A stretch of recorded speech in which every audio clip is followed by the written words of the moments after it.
देखिए, पाकिस्तान का इतना बुरा हाल है कि उनके पीएम खुद कह रहे हैं अगर हम किसी को फोन भी करते हैं तो उन्हें लगता है कि भीख मांगने के लिए कर रहे हैं। अपनी कमाई का 50% तो ये इंटरेस्ट देते हैं। पर भारत के लिए जहां मौका है पीओके और बलूचिस्तान पर तिरंगा फहराने का, पाकिस्तान के गिरने से चाइना का डर तो हमें है ही, क्योंकि पाकिस्तान कमजोर होगा तो उसी पाकिस्तान की सरजमी पे चाइना मजबूत होगा। देखिए, पाकिस्तान आर्मी दुनिया की इकलौती आर्मी है जो कभी शायद जंग नहीं जीती और इलेक्शन कभी नहीं हारे। हमें मोदी मिल जाए, हमें तो नहीं नवाज शरीफ चाहिए ना बेनजीर चाहिए। आइए शुरू से समझते हैं कि आखिर पाकिस्तान की ऐसी हालत क्यों हो गई है। पर आगे बढ़ने से पहले वीडियो को लाइक और चैनल को सब्सक्राइब कर दीजिएगा, क्योंकि सब्सक्राइब बटन आपके लिए फ्री है पर हमारी हेल्प हो जाती है और मोटिवेशन मिलता है। देखिए, पाकिस्तान को आज़ादी 14 अगस्त 1947 को मिली। पाकिस्तान को बनाने वाले थे मोहम्मद अली जिन्ना। आप सुनकर हैरान हो जाओगे, ये खुद इंडिया लौटना चाहते थे और ये पाकिस्तान को अपनी सबसे बड़ी भूल बताते हैं। इसलिए जो देश ही भूल से पैदा हुआ हो और अपने पिता से बिछड़ गया हो वो कितना सरवाइव करता। आप यह सुनकर भी चौंक जाओगे कि 1947 से आज तक पाकिस्तान में एक भी ऐसा प्रधानमंत्री नहीं हुआ जिसने अपना कार्यकाल पूरा किया हो। देखिए, इतनी अनस्टेबल गवर्नमेंट में तो ग्रोथ होने वाली नहीं है। हर लीडर की एक अपनी स्ट्रेंथ होती है, पर इनके साथ दिक्कत ये है कि इनके यहाँ सब चोर निकले और जो चोर नहीं थे उनका आर्मी ने तख्ता पलट करवा दिया और कुछ लोगों को तो मरवा भी दिया गया। देखिए, किसी भी देश को ग्रो करना है तो सबसे पहली चीज जो चाहिए वो है पेशेंस और दूसरी चीज एक स्टेबल पॉलिटिक्स।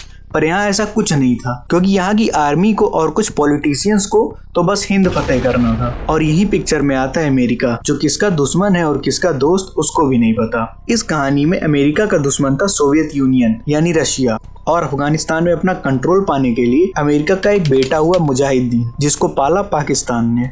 अब अमेरिका आराम से सो एंजॉय कर रहा था और ये लोग खच्चरों की तरह लड़ रहे थे। अमेरिका इन्हें हथियार और पैसे तो दे रहा था और ये पैसे आते थे फॉरेन एड के बहाने, जो शायद ही कभी जनता पर प्रयोग किया गया हो। ये ओसामा बिन लादेन वगैरह सब अमेरिका के ही ट्रेन किए हुए हैं। टेररिज्म का असली जन्मदाता तो यही है, और बस पाकिस्तान यही नहीं देख पाया कि ये सब करने में वो अपने घर में कितने सांपों को दूध पिला रहा है जो एक दिन उसे ही डसने वाले थे। क्योंकि पाकिस्तान तो खुद भी मुजाहिदीन का उपयोग करता था इंडिया के खिलाफ कश्मीर के मामले में। देखिए, पाकिस्तानी आर्मी के ऊपर तो शुरू से करप्शन के चार्जेस लगते आए हैं, क्योंकि जो पैसा बाहर से आता था एज ए फॉरेन एड या पाकिस्तान की जनता की भलाई के लिए जो बाहर के देश डोनेशन देते थे, वो तो पाकिस्तान की आर्मी खुद हड़प लेती थी, कुछ इंडिया के अगेंस्ट यूज करने के लिए और कुछ अपनी जेब में भरने के लिए। और इसीलिए डोनाल्ड ट्रंप के आते ही इन्हें सबसे बड़ा झटका लगा जब उन्होंने फ्री एड देना बंद कर दिया। देखिए, पाकिस्तान अपने डिफेंस बजट में जरूरत से ज्यादा खर्च करती है, और इसलिए जो लोग पाकिस्तान की आर्मी में पावरफुल पोस्ट पर हैं वो बेहद ही अमीर है। पाकिस्तान की आर्मी दुनिया की इकलौती आर्मी है जो साबुन, तेल, इंश्योरेंस सब बेचती है। ये लोग उसको ही पीएम बनाते हैं जो इनके हिसाब से चलता है। पाकिस्तान आर्मी ने जंग कभी नहीं जीता और इलेक्शन कभी नहीं हारे। अभी रिसेंटली इमरान खान भी इसलिए हटा दिए गए क्योंकि उन्होंने जनरल बाजवा की बात नहीं मानी। असल में जनरल बाजवा चाहते थे कि अगला आर्मी चीफ आसिम मुनीर को बनाया जाए, पर इमरान खान ने ऐसा करने से इनकार कर दिया और इसीलिए जनरल बाजवा ने उनको हटा दिया। और फिर आते हैं शहबाज शरीफ, और फिर से वही सच होता है जो आर्मी चाहती है, आसिम मुनीर आर्मी चीफ बन जाते हैं। और बस इसीलिए यहाँ की पॉलिटिक्स में कोई स्टेबिलिटी नहीं है और इसका खामियाजा इन्हें भुगतना भी पड़ता है, क्योंकि यहाँ आकर कोई बड़ी कंपनी रिस्क नहीं लेना चाहती और इन्वेस्ट नहीं करना चाहती, जिससे पाकिस्तान की ग्रोथ नीचे गिरती गई। देखिए, पाकिस्तान को अगर किसी की दोस्ती सबसे ज्यादा भारी पड़ी है तो वो है चाइना, क्योंकि चाइना लोन देते समय जानता है कि ये लोन चुका नहीं पाएंगे, और चाइना उस समय लोन देता है जब हालत एकदम खराब हो जाए, और ऐसा करके वो सामने वाले देश पर धीरे धीरे अपना कंट्रोल करता है। जैसे CPEC जो चाइना डेवलप कर रहा है, 3000 किलोमीटर लंबा रूट जो चाइना के सिंजियांग प्रांत से पाकिस्तान के ग्वादर पोर्ट को कनेक्ट करेगा। इससे वो पाकिस्तान में और मजबूत हो जाएगा, क्योंकि इससे आर्मी की डिप्लॉयमेंट बहुत ही तेज हो जाती है, और ये इंडिया के लिए खतरे की ही घंटी होगी, क्योंकि चाइना उसको चारों तरफ से घेरना चाहता है।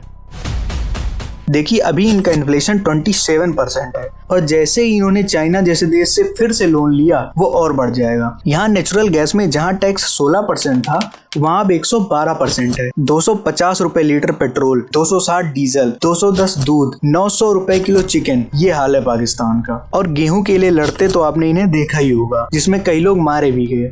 देखिए, इनकी हालत तो तब खराब हो गई थी जब 2022 में पाकिस्तान में बाढ़ आ गया और 1/3 पाकिस्तान डूब गया था। इससे पाकिस्तान को $30 बिलियन का नुकसान हुआ था, और चाइना ने इनके यहाँ पावर भी कट करवा दिया, क्योंकि इमरान खान ने CPEC पर काम रुकवा दिया था। पर देखिए, वो तो इन्हें करवाना ही पड़ेगा, क्योंकि ये चाइना पर काफी डिपेंडेंट है। अभी ये हाल है कि यहाँ 22 करोड़ लोग बिना बिजली के जी रहे हैं। इस समय इनके पास फॉरेन रिजर्व्स तो बचे ही नहीं है और हर चीज का दाम आसमान छू रहा है। इस मुश्किल घड़ी में भी IMF ने इन्हें लोन देने से मना कर दिया क्योंकि ये उसके गाइडलाइंस को फॉलो ही नहीं करते हैं। आज तो वो देश भी इन्हें गाली दे रहे हैं जो इनका हमेशा साथ देते आए थे, जैसे टर्की। आज टर्की भारत का गुणगान कर रहा है। देखिए, लोन लेने की कोशिश तो ये कर रहे हैं, चाहे वो सऊदी अरेबिया हो, UAE हो, चाइना हो, इन्होंने सबसे रिक्वेस्ट की है और कोई ना कोई देश तो इन्हें लोन दे ही देगा और पाकिस्तान को फिर से इस्तेमाल करेगा जैसे वो इस्तेमाल होते आए हैं।